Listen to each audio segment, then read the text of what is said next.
நமஸ்தே குட்டீஸ், நம்மளோட குட்டி இந்திய லேர்னர் சேனலில் கொஸ்டின் ஆன்சர்ஸ் ஃபார் பிகினர்ஸ் அப்படின்ட்டு பிளேலிஸ்ட்டில் வீடியோஸ் அப்லோட் பண்ணிகிட்ருக்கோம்.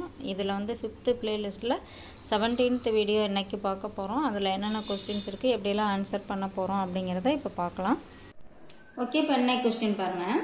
क्या आपने जंबो जेट में यात्रा की है?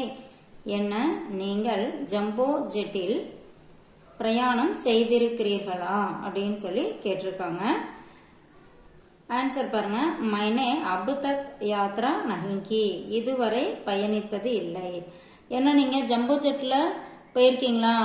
இல்லைப்பா, இது வரைக்கும் நான் போனதில்லை அப்படின்லாம் சொல்லுவோம் இல்லையா, அதே கொஸ்டின் தான். இப்போ இந்த இடத்துல கொஸ்டின் பாருங்களேன். क्या आपने रेलगाड़ी में यात्रा की है? நீங்கள் ட்ரெயினில் பிரயாணம் செஞ்சுருக்கீங்களா? என்ன நீங்கள் ட்ரெயினில் பிரயாணம் செஞ்சுருக்கீங்களா அப்படின்னு கொஸ்டின் கேட்கலாம். நம்ம எப்படி வேணாலும் இந்த கொஸ்டினை மாற்றி கேட்டுக்கலாம்.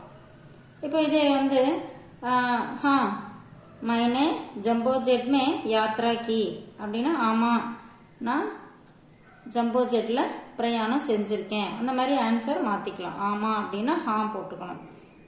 அடுத்து பாருங்க. अब विश्व का सबसे तेजदार विमान कौन सा है? இப்போ உலகத்திலேயே சப்சே தேஜ்தார் எல்லாத்த விட வேகமான விமானம் கவுன்சாக எது அப்படின்னு சொல்லி கேட்குறாங்க.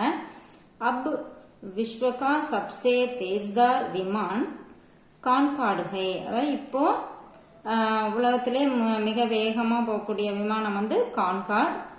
वह ध्वनि से भी तेज उड़ सकता है, அது சவுண்டு இருக்குல்ல, துவனி அப்படின்னா சவுண்டு, நம்மளோட சவுண்டு எவ்வளோ வேகம் இருக்கோ அதை விட தேஜ் அப்படின்னா சே பி, அதை விட கூட தேஜ் ஃபாஸ்டா ஊட் சக்தாக செல்ல முடியும், பறக்க முடியும்.